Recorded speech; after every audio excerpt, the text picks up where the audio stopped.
Et puis c'était avant Astérix et Mickey, Gargantua posé au milieu du Vexin en 1987. Mirapolis ouvrait ses portes, inauguré en grande pompe. Le parc d'attractions ne tiendra que 4 ans.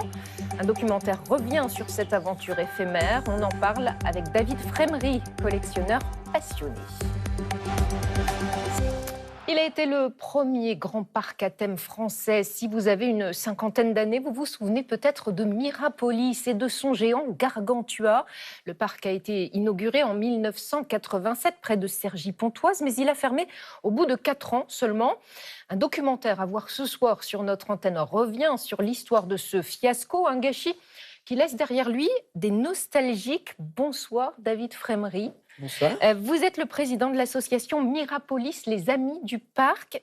Quel est votre premier souvenir de Mirapolis ? Le premier souvenir, c'était vraiment de l'émotion, parce qu'on voyait Mirapolis tout partout dans la presse, et j'avais demandé à mes parents de m'y emmener, et bon, ça n'a pas été fait la première année, mais l'année suivante, un été, ma mère me réveille, me dit « Dépêche-toi, on part à Mirapolis ». C'était une surprise, je ne m'y attendais pas, et quand je suis arrivé, c'était grandiose, quoi. Alors, comme vous, beaucoup l'attendaient avec impatience, ce parc. Nos reporters étaient là le jour de l'ouverture. Regardez.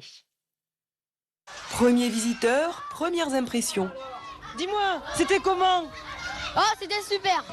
Les adultes ne sont pas les derniers à s'enthousiasmer.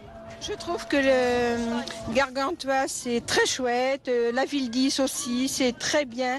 C'est très beau, c'est impressionnant, c'est formidable. Et je pense qu'il y a de tout pour les grands et pour les petits. David, vous y êtes allé souvent, vous, à Mirapolis ? Eh ben, c'est surprenant, mais j'y suis allé que 2 fois. Et j'ai vraiment eu le coup de foudre pour ce parc. J'y suis retourné plein de fois par la suite pour l'association, mais 2 fois, et ça a vraiment été le Vous coup avez de été foudre. mordu tout de suite, au point, on va le voir en image, que vous collectionnez chez vous, dans votre jardin, tout plein d'objets souvenirs du parc.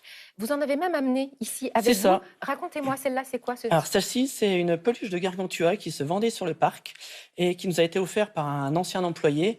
Et elle est maintenant posée toujours à côté de mon ordinateur au bureau. Alors aujourd'hui, ça peut nous sembler un peu kitsch, les années 80, mais les attractions, en fait, elles étaient vraiment avant-gardistes. On va écouter Anne Fourcade, l'architecte qui a conçu le parc. Mes amis, un jour, nous pourrons visiter des milliers de mondes afin de nous enrichir au contact de civilisations cachées au cœur des étoiles. Léonard de Vinci se fait un grand rêve de faire un robot réel. Ce robot, c'était un des premiers robots aussi sophistiqués qui faisait marcher les yeux, la bouche. On a été aidé par un chirurgien esthétique pour avoir l'œil, qui était les yeux qu'on met sur des êtres humains. On a fabriqué une peau un peu élastique qui était des peaux qu'on a employées à l'époque sur des crèves de brûlés. David Frémery, on l'a compris, il y a des moyens considérables qui avaient été mis sur ce parc. Comment vous expliquez son échec ? Mais justement, c'est assez surprenant parce que, comme vous le dites, il y avait des grands moyens qui ont été mis. Il y avait beaucoup d'artistes très connus de l'époque, dont Carlos par exemple, oui, qui a participé à l'animation du parc. Et en fait, le parc s'est un peu effondré du fait qu'il y a eu un très mauvais montage financier qui avait été fait dès le départ. Ils avaient emprunté 13% aux banques. Et puis, avec une fréquentation qui n'a pas suivi. Oui, on en parle dans le documentaire. L'impression d'une malédiction. La météo, le premier été, a été épouvantable. Oui, 45 jours de pluie non-stop. C'était improbable. Ça ne s'est pas vu depuis des décennies. Et pourtant, le premier été de Mirapolis, pourtant il a ouvert très peu de temps parce qu'ils ont ouvert un peu en retard dans la saison. 45 jours de pluie en plein été, entre juillet et août.